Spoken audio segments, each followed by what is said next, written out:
So, with The Shape about to make his appearance back on the big screen after a few years, I decided to do something a little interesting. Now, you've probably seen a lot of these videos out there before of people ranking their favorites of the Halloween films or Friday the 13th or what other horror franchise, what have you. And, yeah, it's more or less from worst to best of Halloween films, and this is no different. Because, yeah, in a few weeks we're going to have Halloween 2018, and I decided, you know what, this would be kind of fun to do. So, without further ado, and as always, before I go any further, you guys are probably going to guess what the number one is, but act surprised regardless. Also, this is just my personal list. If you think a movie should be higher or lower, that's totally fine. I'm not trying to say this is the definitive list. These are just how I personally like these movies. And if you enjoy them less or more, that's totally fine. Because I'm always interested to hear what you guys have to say about these films. Anyway, so let's get started. Starting off with, we'll go from worst to best, in my opinion. Starting off with the bottom of the barrel, Halloween Resurrection. Oh god, this is a movie is a shit show.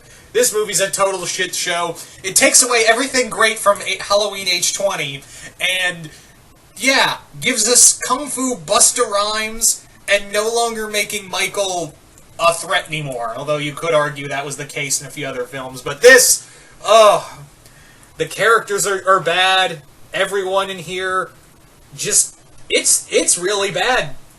I really hate this movie. I've only watched it once, and I don't plan to watch it ever again. So yeah, Halloween Resurrection.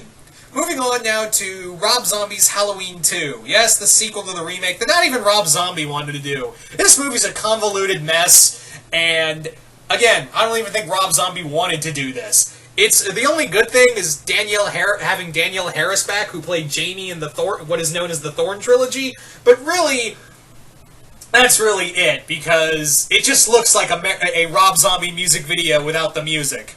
That's about it. And speaking of Rob Zombie Halloween, let's talk about the next movie on the list, which is Rob Zombie's Halloween. Wow. Way to miss the mark on what made Michael Myers so cool and so interesting as a slasher there, Rob. Because, yeah, the whole thing of, he lived in an abusive an abusive family and was harassed as a kid, yeah, way to make him generic. The whole point of Michael Myers was that it was a kid who could just snap at any time. That was the whole point of John Carpenter's film. You know, that's what really pissed me off. This whole thing of the Michael origin story, I was like, you don't need to do an origin story. He's just evil. That's it. And through the second half of the film being a haphazard, discount version of the first film. Yeah, whatever. Ugh. The only reason I put it just a little higher was because at least it was the plot was actually coherent, whereas in Halloween 2, yeah, not so much. So, there you go. Moving right along to Halloween 6, The Curse of Michael Myers. Now, Halloween 6 is a movie that suffers from, of course, film intervention, but having said all that, well, the producer's cut is actually a little better than the actual theatrical cut. I would say that this movie still suffers from a lot. Of course, unceremoniously recasting Danielle Harris and killing her off, not to mention her being raped by Michael. That's not cool. The story is kind of bad, but it's a neat little set. I give it a little more points because it's a nice little film for it's the final film of Donald Pleasence as Dr. Loomis. Although, like I said, this movie does suffer from a lot of bad acting and over-the-top stuff. Although we do get future Ant-Man Paul Rudd in this film. Yeah, that's what this movie's best remembered. One of the two things it's best remembered for: the introduction of Paul Rudd and the exiting of Donald Pleasence. So, I know it's bad. Although, I would say that there are some nice kills in the producer cut. It actually feels like a Halloween movie, as the other one just tries way too hard to be. Ugh, yeah. Also, it just goes to show that the Weinsteins are really terrible people. So, look no further and all the background for this movie of the Weinsteins' intervention. Yeah, just to point home that those guys have always been garbage. Anyway, so following right along from The Curse of Michael Myers, we have The Revenge of Michael Myers. And yeah, fun fact, this is actually my first Halloween movie. Yeah, imagine that. I came in, my first Halloween movie was literally the 5th one in the installment I ever watched. Now, Halloween 5 was made a year later and took away everything cool about what was cool about the ending for Halloween 4. Killed off Jamie's adopted sister, who unceremoniously, which seems to be going around a lot in these Halloween films. That's another thing Halloween Resurrection has going for it. Not only, it also unceremoniously killed Laurie Strode. Yeah, glad she's coming back in that franchise. This series has a problem with unceremoniously killing their surviving characters and beloved ones, don't they? Although the same could be said for a lot of horror movies. I digress. This movie also was this movie is very obvious that this movie came out a year after The Curse of Michael Myers. I mean, The Return of Michael Myers, and Revenge really shows that, of having all these haphazard things of like the Cult of Thorn, who in my headcanon are the same guys from Halloween 3. I like to have that's my headcanon for them. It's the same group, even though I know you see them. I'll get to it more when I get to that movie. Yes, I included it in the list. But having said that, though, there are some decent kills. But like I said, the whole Cult of Thorn thing, they pulled that out of their ass. No, really, they did. They pulled that out of nowhere because they were just writing it to go along. The kills are a little too over the top, but there's some enjoyment to be had in that regard. I just wish I just wish this wasn't the first movie I saw of the Halloween franchise. Anyway, so let's keep going. Let's keep going, shall we? With Halloween 2. Wait. You're saying Halloween 2? Are you serious, DPZ? Well, here's the thing. Well, John Carpenter and Deborah Hill did make this movie, and there are some cool points to it. Having said that, though, it was kind of obvious that they didn't have even John Carpenter admitted that he didn't have a lot of ideas for this film. If anything, it's just Halloween 1.5. And yeah, he was also kind of forced to do a little more gratuitous sex scenes as well as gratuitous kills, which kind of took away from the point of it's a horror film with Michael Myers in Halloween. But however, having Laurie Strode also back in the film and Donald Pleasance was also really cool. This film does have some decent kills and some great horror moments, but however, something that even John Carpenter admits is that he really didn't like the idea of making Laurie Strode Michael's little sister. Because that was honestly a moment of writer's block of why he was doing this, and John Carpenter even said, yeah, I wish I could go back and take that back. I really wish I could. And now they have, with 2018. With Halloween 2018. So, anywho, let's keep going. Yeah, Halloween 2. I know that's gonna be that's a controversial pick, but that's just how I see it. Anyway, let's keep going with Halloween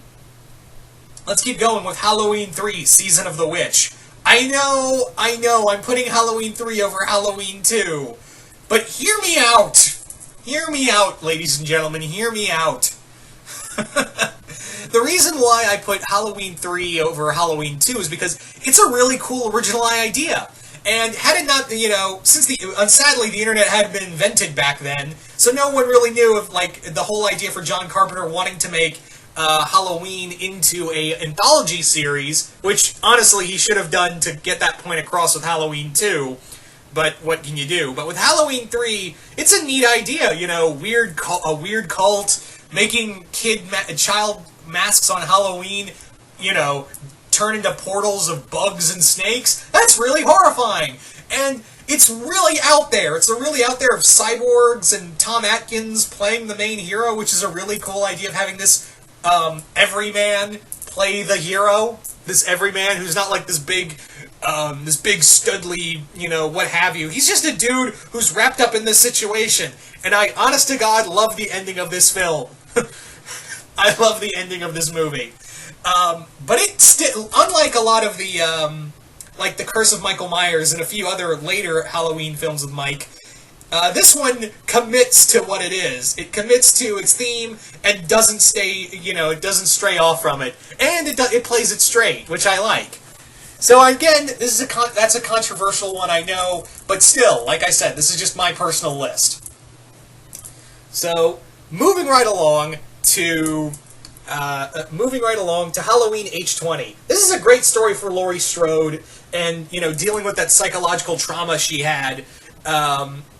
This is a great return, like almost a return to formula, and it's very obvious that that Halloween 2018 took a lot of inspiration from H20 in their like recent in the new film.